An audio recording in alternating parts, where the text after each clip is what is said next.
एक बहुत पुराने समय की बात है। एक जंगल में एक गुरुकुल था, जिसमें बहुत सारे बच्चे पढ़ने आते थे।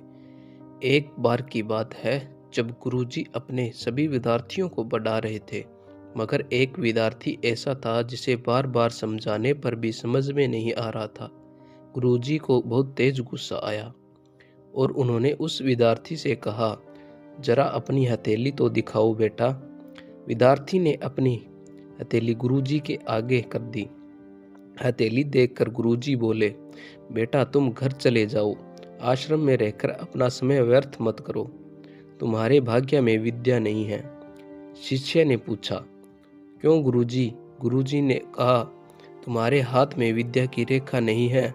गुरुजी ने एक होशियार विद्यार्थी की हथेली उसे दिखाते हुए कहा, "देखो ये है विद्या की रेखा, यह तुम्हारे हाथ में नहीं है। इसलिए तुम अपना समय नष्ट मत करो और घर चले जाओ, वहां अपना कोई काम देख लो।"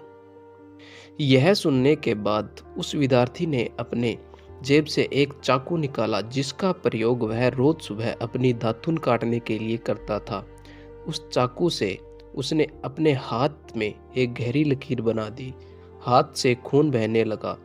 तब वह गुरुजी से बोला, "मैंने अपने हाथ में विद्या की रेखा बना ली है गुरुजी।"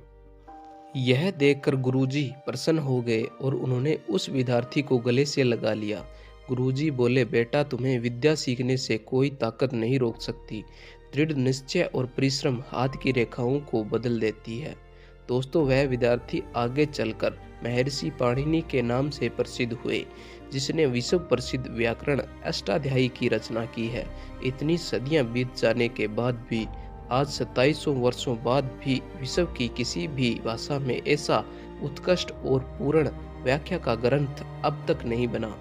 तो दोस्तों, इस कहानी की शिक्षा ये है कि लोग चाहे जो भी बोले, हम हर एक गलत को साबित करते हुए अपनी लगन और कठिन परिश्रम के दम पर जो चाहे वो सब कुछ हासिल कर सकते हैं।